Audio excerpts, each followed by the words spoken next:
Satyabama Institute of Science and Technology, Chennai and Sriperumbudur. Tiruvallur மாவட்டம் பூந்தமல்லி அடுத்த வையனாநல்லூர் கிராமத்தில் செங்கல் சூளையில் கொத்தடிமைகளாக இருந்த ஒடிசாவைச் சேர்ந்த 48 பேரை குடும்பத்துடன் மீட்கப்பட்டனர். இதுகுறித்தான கூடுதல் விவரங்களோடு இணைகிறார் நமது செய்தியாளர் ஜெய்ஹரிஷ்.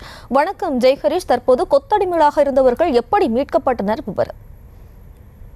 வணக்கம் ஜெயஸ்ரீ. பூந்தமல்லி அருகே உள்ள வயலாநல்லூர் பகுதியில் செங்கல் சூளையில் வடமாநில தொழிலாளர்கள் கொத்தடிமையாக பணிபுரிந்து வருவதாக திருவள்ளூர் மாவட்ட சட்ட உதவி மையத்தின் செயலாளர் நளினி தேவிக்கு வந்த புகாரின் அடிப்படையில் நேற்று நேரடியாக வருவாய்த்துறை அதிகாரிகள் மற்றும் போலீசாருடன் சென்று அதிரடியாக செங்கல் சூளையில் ஆய்வு செய்த போது ஒடிசா மாநிலத்தை சேர்ந்த தொழிலாளர்கள் கொத்தடிமைகளாக பணியில் அமர்த்தப்பட்டு தொடர்ந்து இந்த பணியில் ஈடுபட்டு வந்தது தெரிய வந்தது.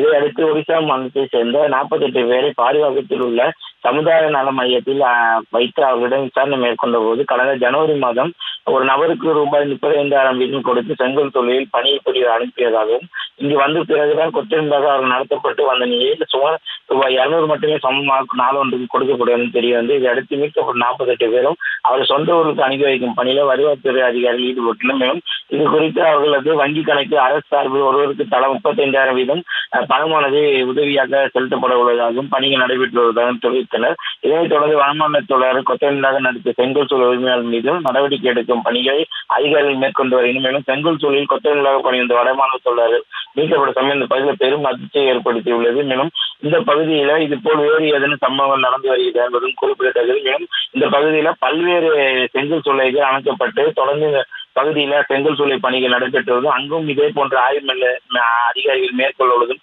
குறிப்பிடத்தக்கது. ஜெய்ஸ்ரீ, விவரங்களுக்கு நன்றி ஜெய்ஹரிஷ். Satyabama Institute of Science and Technology, Chennai and Sriperumbudur.